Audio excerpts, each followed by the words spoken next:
तुकाराम महाराजालाही म्हणायचे सगळेजण तुम्ही वेळे झाले. तुकाराम महाराज म्हणतात हो मी वेळाच झालो आहे. आणि महाराज म्हणतात की त्या ध्येयाकरता आपण वेळ झालं पाहिजे. आणि वेळा झालेलेच माणसं इतिहास घडत असतात. आणि वेळांनी घडवलेला इतिहास शिकलेले माणसं वाचत असतात. हा इतिहास आहे विठ्ठल.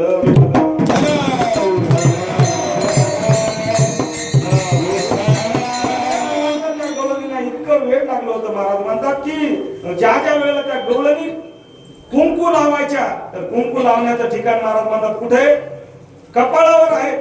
पण त्या गवळणी कपाळाचं कुंकू महाराज म्हणतात कुठे लावित होत्या तर ओठ पे कुंकू सिर पे काजल नयनों में मिश्री लगाती गई. महाराज म्हणतात की डोळ्यामध्ये त्या मिश्री लावायच्या. दिवानी बनी मैं दिवानी बनी उड़न की राधे दिवानी बनी उड़न की राधे दिवानी बनी दिवानी बनी मैं दिवानी बनी दिवानी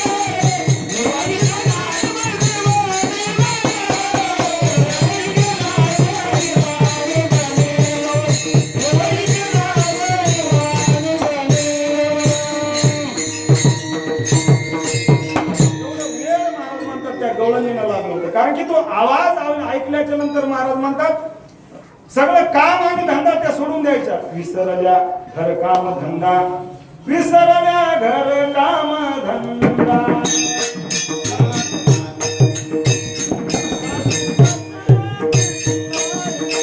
मर्यादा विसरल्या काम धंदा सासू सासऱ्याची नाही मर्यादा विसरल्या घर काम धंदा सासू सासऱ्याची नाही मर्यादा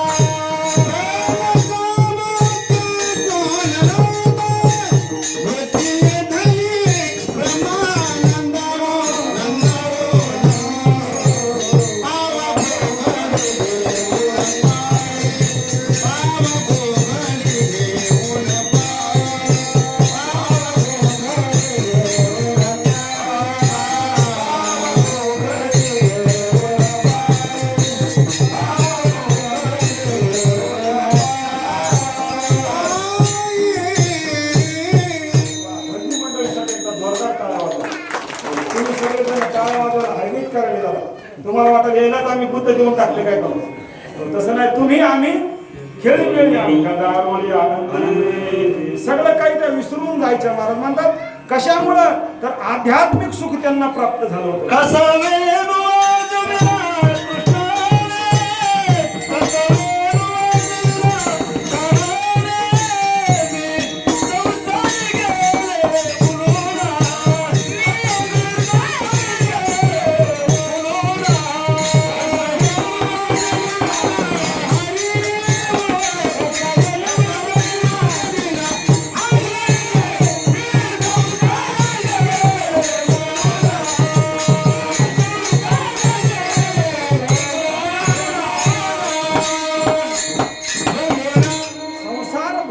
अशा प्रकारचं अवस्था त्या गवळणींची झालेली. कारण की सामर्थ्य होतं त्या रूपामध्ये भगवान परमात्माचं. ते रूप महाराज म्हणतात शुकाचार्य हे समाधी लावून बसलेले होते हिमालयामध्ये. व्यासाने विचार केला की त्यांना इकडे आणावं कसं. भागवतामध्ये दशमस्कंदातील काही श्लोक दिले आणि त्यांचं गायन करून तिथं त्यांच्या कानावर पोहोचवा म्हणले ते. कारण की निर्गुण ब्रह्माचे उपासक असणारे शुकाचार्य महाराज. कारण की भगवान परमात्मा जो सगुण रूपामध्ये आला होता तो तुमच्या आमच्या करता आला. पण निर्गुणाचा बोध करणारे शुकाचार्य त्यावेळेला त्या भगवान परमात्माच्या रूपाचं वर्णन शुकाचार्यांच्या कानावर पडलं. बरहा पीडम नटवर वपू कर्णयो कर्णिकारम. तो बरहा पीडम नटवर वपू आहे. तो भगवान परमात्मा नट आहे. त्यानं एका हातामध्ये बासरी घेतलेली आहे. कानामध्ये कनक कपिशम महाराज म्हणतात वैजयंतीचे माला. त्याच्या कानामध्ये मकराकार कुंडल येतं. गळ्यामध्ये वैजयंतीची माळ आहे. रंध्रान वेळून आधार सुदेव महाराज म्हणतात ओठाला त्यानं बासरी लावलेली आहे. आणि त्या बासरीचा मधुर सूर त्यानं कानातून आपल्या मुखातून काढलेला आहे. अशा प्रकारच्या रूपाचं वर्णन ज्यावेळेला शुकाचार्यांच्या कानावर पडलं काय झालं आपलं 10 मिनिटं राहील ना सगळं. हॅलो विठ्ठल विठ्ठल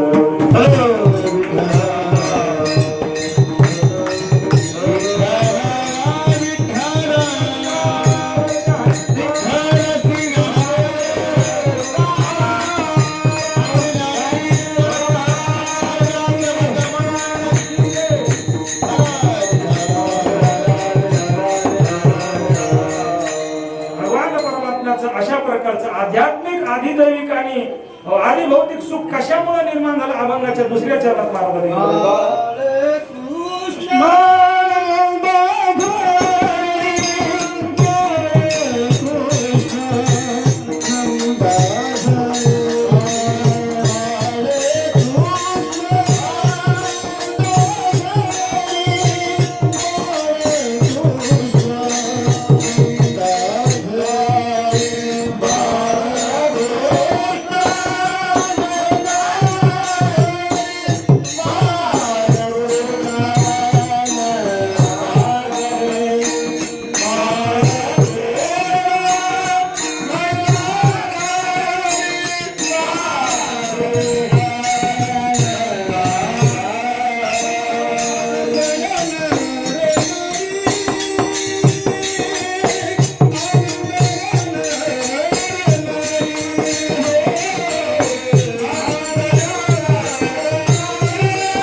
बाळ कृष्ण नंदा घरी आनंद डरणारे बाळ कृष्ण तो भगवान परमात्मा मथुरेमध्ये अवताराला आला पण गोकुळामध्ये प्रकट झाला.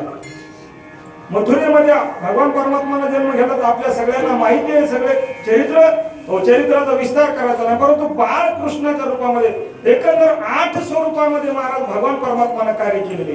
8 अवतारही 8वाचे अष्टमी तिथी आहे आणि 8 स्वरूपात कार्य केलेले. विठ्ठल विठ्ठल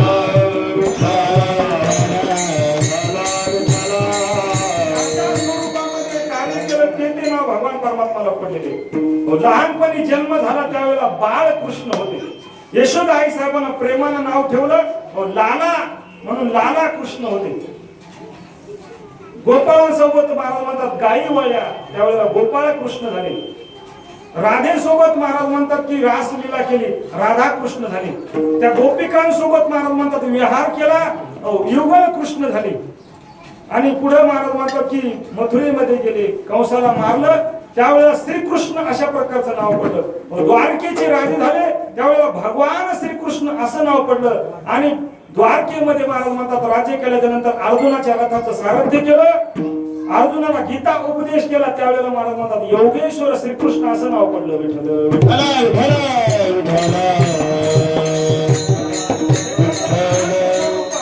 योगेश्वर श्रीकृष्ण यत्र योगेश्वर कृष्ण यत्र पार्थो धनुर्धरा तत्र श्री विजयो भूतीर ध्रुवानी तिरमतिर्मम. योगेश्वर तोच आहे ज्याने गीता सांगितली आणि तोच महाराज म्हणतात ज्ञानोबरायच्या रूपाने महाराज म्हणतात तो आपल्या या ठिकाणी अवतार धारण केला. विठ्ठल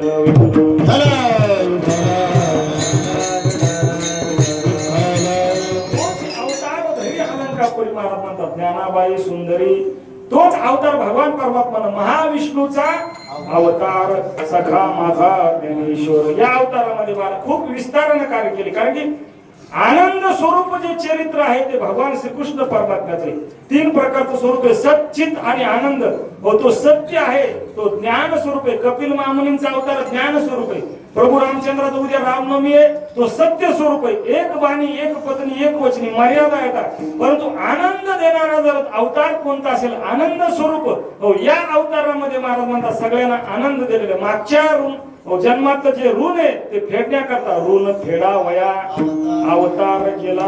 अविनाश आला आकाराशी आणि म्हणून बाळ कृष्ण नंदाघरी तो जन्माला आल्याच्या नंतर सगळीकडे आनंदी आनंद आहे. आणि आनंद झाल्याच्या नंतर आनंदाचं प्रतीक काय आहे महाराज तर आनंदाचं प्रतीक गुढ्या उभारल्या.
प्राकट्य झाल्याच्या नंतर तो आनंदोत्सव कसा साजरा केला तर गुढिया तोरणे करते कथा गाती गाणी. गुढ्या उभारल्या महाराज म्हणतात त्यांनी, टाळी वाजवावी गुढी उभारावी वाट ती चालावी पंढरीची. गुढ्या उभारल्या, तोरण बांधले आणि कथा करू लागल्या महाराज म्हणतात. कथा कोणत्या?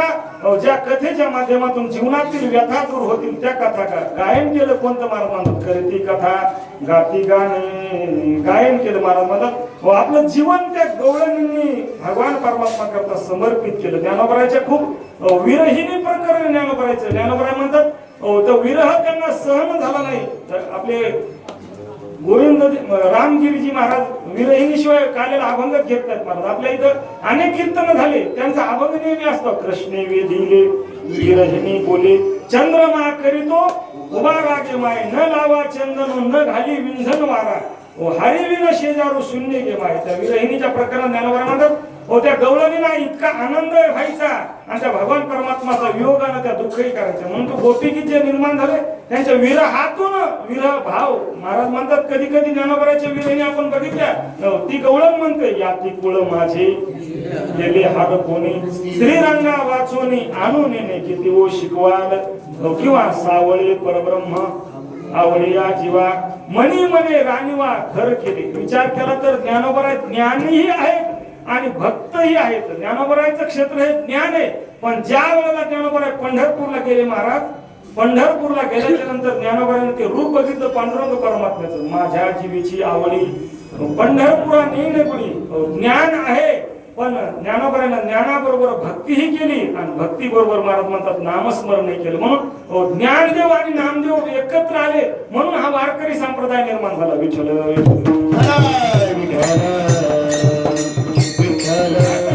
ज्ञानाचं क्षेत्र अवघड आहे महाराज म्हणतात. अवघड आहे आपल्याला, पण ज्ञानोबरायनं भक्तीही केली त्या ज्ञानाबरोबर. कारण की भक्तीशिवाय जे ज्ञान आहे महाराज म्हणतात ते कसं आहे, वृक्ष अशा प्रकारचं आहे. महाराज म्हणतात भक्ती प्रेम सुख नेनवे अनिका, पंडित वाचका ज्ञानियाशी. भक्ती प्रेम सुख तुम्हाला अंतःकरणामध्ये जोपर्यंत होत नाही तोपर्यंत ते ज्ञानही आपल्याला कमीच आहे. म्हणून ज्ञानोबरायनं ज्ञानही दिलं आणि भक्तीही तुमच्या आमच्या जीवनामध्ये दिली. विठ्ठल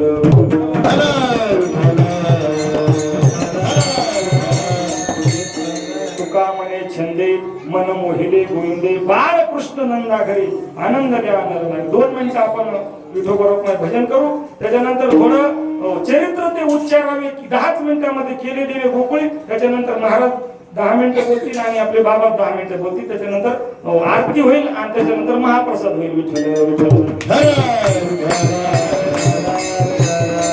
महाप्रसाद अगोदर सांगितलं म्हणून बरं राहते. नाही तर म्हणते महाप्रसादाचं तुम्ही तर नावच नाही घेत.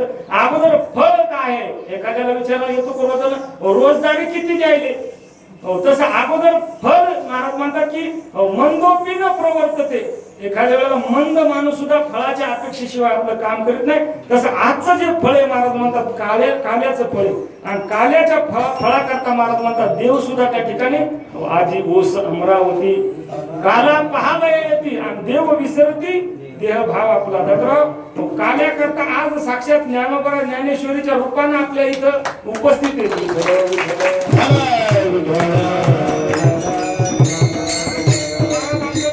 संस्थांतर्फेच ज्ञानेश्वरी मिळालेली. समाधीवर ज्ञानोबरायची ज्ञानेश्वरी ठेवली, श्रीफळ ठेवलं आणि तीच ज्ञानेश्वरी आपल्या पालखीमध्ये ठेवली. म्हणजे आता साक्षात ज्ञानोबरायच आहेत आपल्या काल्या करता. अशा प्रकारचा हा काला. मी सांगत होतो की बाकीचे काले वेगळे आणि हे काले वेगळे. हा काला वेगळा आहे कारण की आजचा जो काला आहे केवळ आणि केवळ ज्ञानोबराय करताच आहे. जसं ज्ञानोबरायनं वाळवंटामध्ये काला केला महाराज, माझा ज्ञानराज गोपाळाशी आहे वाटते. माझ्या ज्ञानोबरायने चंद्रभागेच्या वाळवंटामध्ये तो काला केला व तोच काला आपल्याला या देहगाव मध्ये करायचा आहे. विठ्ठल विठ्ठल. 2 मिनिटं भजन करू आपण. सज्जन महाराज या सगळ्याचे हात काढून म्हणजे व्हिडिओ काढून घ्या असं म्हणाल.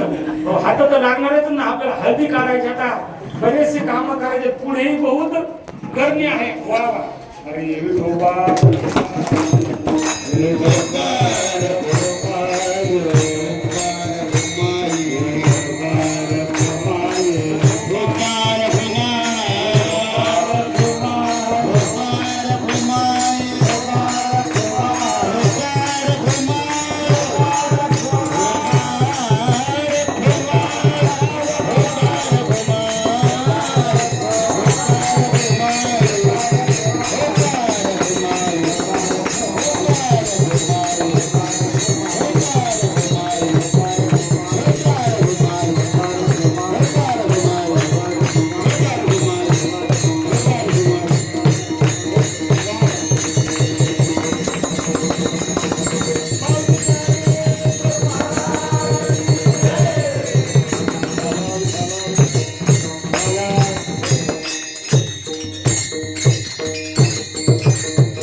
भवसागरी ते महाराज म्हणतात आजच्या दिवशी चरित्र कार्याचं वर्णन केलंय.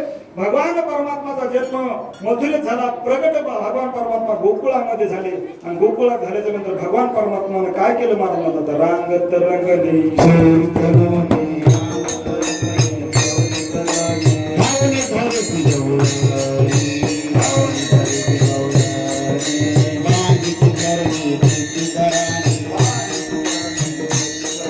यशोदे साजने यशोदे साजन कमालने नवल केले साजन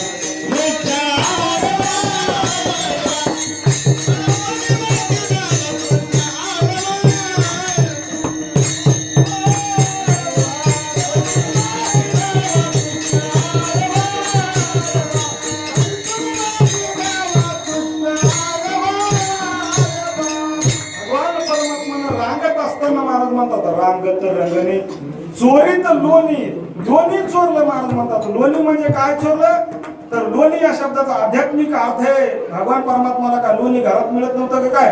हो, तिथं तर लाखो गायी भगवान परमात्माच्या सेवेमध्ये होत्या. पण लोणी या शब्दाचा अर्थ आध्यात्मिक महाराजांनी सांगितलं की लोणी म्हणजे चित्त आहे. तो भगवान परमात्मानं काय चोरलं असेल तर चित्त चोरी गेली नंदाच्या नंदने तुका म्हणे येणे गरुड ध्वजे. भगवान परमात्मा तुकाराम महाराजांचा एक अभंग महाराज म्हणतात की गुरुरायाने आमच्या कृपा केली पण आम्हाला त्यांची काही सेवा घडली नाही.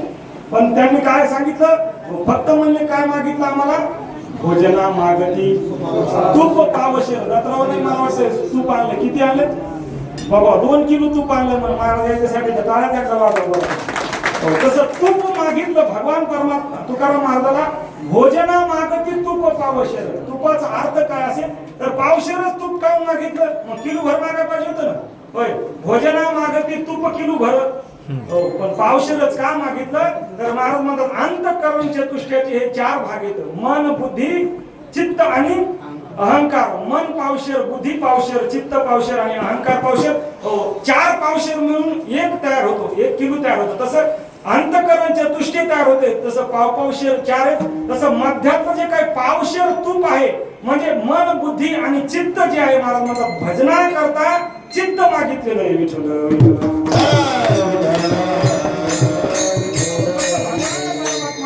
चित्त चोरलं महाराज एकसे चरित्र केले नारायणे आणि रांगता गोधने राखीत आहे.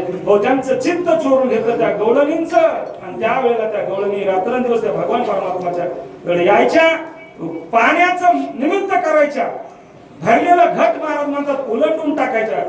भरला उलंडोने रीता करी घट फक्त भगवान परमात्माचं दर्शन घेण्याकरता. काय काय पण तिथे खडू म्हणजे असे खौड गिरायक होते त्या काळातही. त्यावेळेला भगवान परमात्मानं चोऱ्या करत असताना एक गवळण सांगू लागली म्हणजे यशोदे आमच्या घरी तो भगवान परमात्मा आला परवा आला आमच्या घरात. दारात कोण निजलेलं होतं आमचं मथारं म्हणजे कोणाच्या आध्यात नाही कोणाच्या मध्यात नाही सगळ्याच्या मध्यात हेच म्हणले कोणाच्या आध्यात नाही मध्यात नाही. आमच्या म्हाताऱ्याला मसरी शिवाय दुसरं काही आवडत नाही. ते कधी म्हणले भजनाला येत नाही कधी काल्याला येत नाही ज्ञानेश्वरी वाचित नाही. पण या म्हाताऱ्याच्या अंगावर यानं काय केलंय तुमच्या कृष्णानं थोडा विक्षेप व्हायला झाला. आपलं कीर्तन कमीच राहू द्या आवाज विठ्ठल विठ्ठल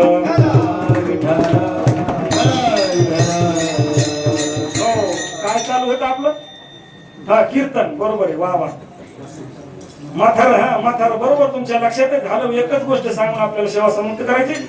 ते म्हातार महाराज म्हणतात उन्हाळ्याचे दिवस होते. आता उन्हाळ्याचे दिवस असल्यामुळं नमकीच लाईन गेली आणि म्हाताऱ्याने दारामध्ये बाज टाकली. ती गवळण म्हणते परवा आला आमच्या घरात आणि दारी निजला होता म्हातारा.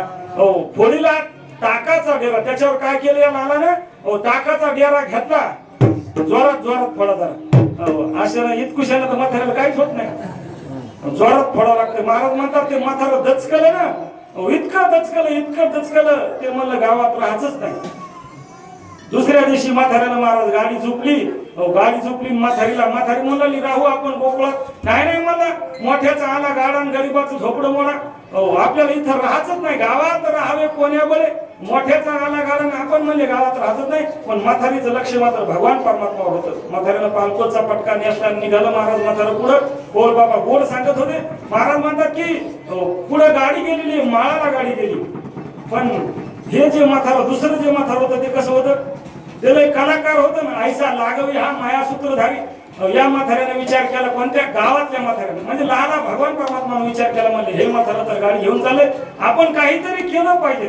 भगवान परमात्माने महाराज म्हणतात, आता हे म्हातारं जरा थोडं जंगलामध्ये गेलं आणि जंगलामध्ये गेल्यानंतर गाडी थांबवली, एका झाडाच्या आड गेलं. थोडा त्रास होता, त्रास असल्यामुळे गाडीतून उतरलं महाराज. पण हे गाडीतून उतरणं आणि हे दुसरं म्हातारं गाडीत बसणं संघर्ष झालं. कोणतं म्हातारं, हे जे गावातलं होतं ते, आणि यानं गाडी दामतेली. म्हातारी म्हणली, काहून आले, काहून नाही, काहून नाही म्हणला, मी याच्याकरता आलो. कृष्ण म्हणला कधी येईल गाडीमध्ये, कधी गाडी आपली दूर नेईल त्याच्याकरता. म्हणले, अहो तुम्हाला तर त्रास आहे. नाही ना म्हणले, तिकडे गेल्याच्या नंतर पाहू त्रासाचं काय. महाराजांना जे गाडी दामतेली, आता हे गाडी वाहन म्हटल्याच्या नंतर याला रथाचे घोडे सुद्धा हातात ठेवता येतात.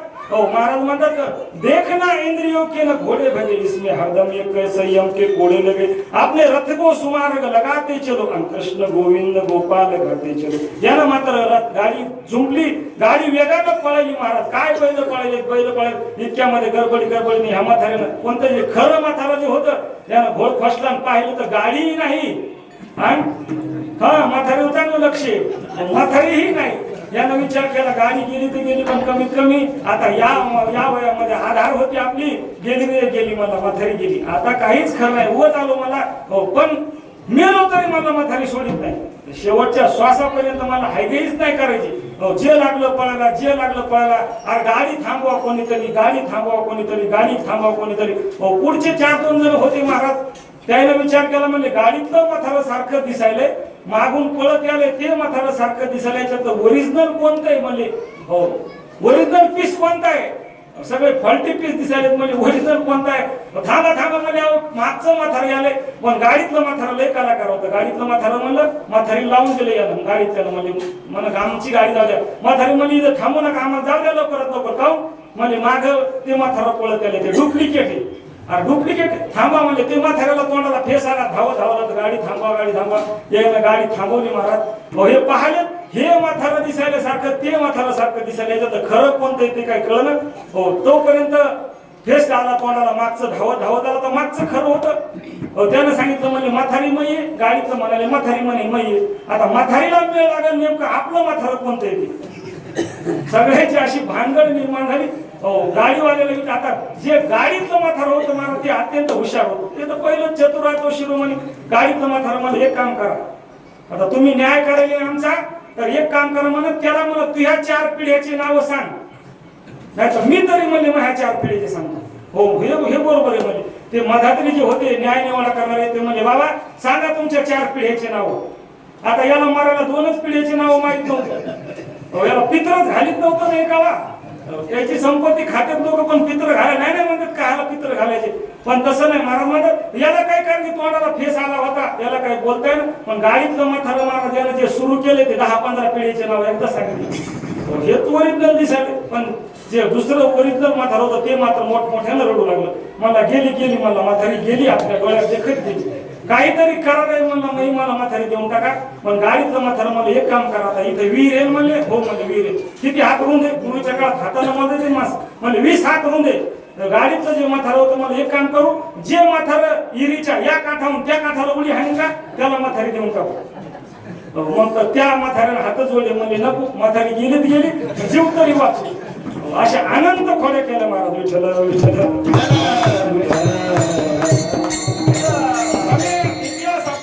महाराज म्हणतात, तो भगवान परमात्मा अत्यंत खोडकर आहे. पण महत्वाचा प्रश्न त्यानं भगवान परमात्मानं ते ऋण फेडण्याकरता गवळणी सोबत ज्या लीला केल्या. गवळणी म्हणजे काही सामान्य नाहीत महाराज म्हणतात, त्या वेदाच्या श्रुती आहेत. आणि श्रुतीच्या रूपानं महाराज भगवान परमात्मानं गवळणींना रासलीला केली. गवळणी करतात रासलीलेमध्ये महाराज म्हणतात गोपाळांना येऊ दिलं नाही, आणि काला जो केला त्याच्यामध्ये गवळणींना येऊ दिलं नाही. विठ्ठल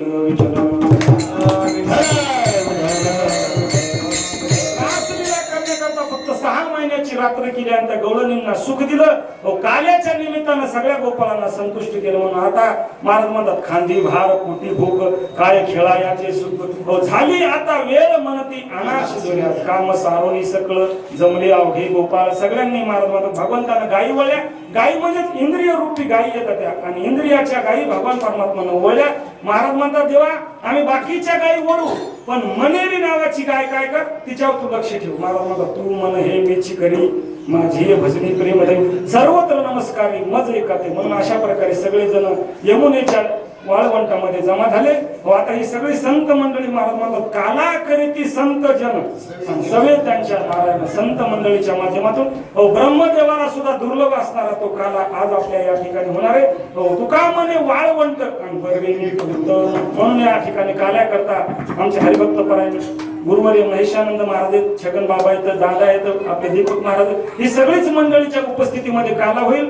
ज्ञानेश्वर माऊलीचं भजन घेऊ, चाल करू, त्याच्यानंतर काल्याचं आव्हान घेऊ, सगळे जण बसतील आणि महाराज यानंतर थोडक्यात आपल्याला सगळ्यांना मार्गदर्शन करतील. ज्ञानेश्वर मावली ज्ञानराज मावली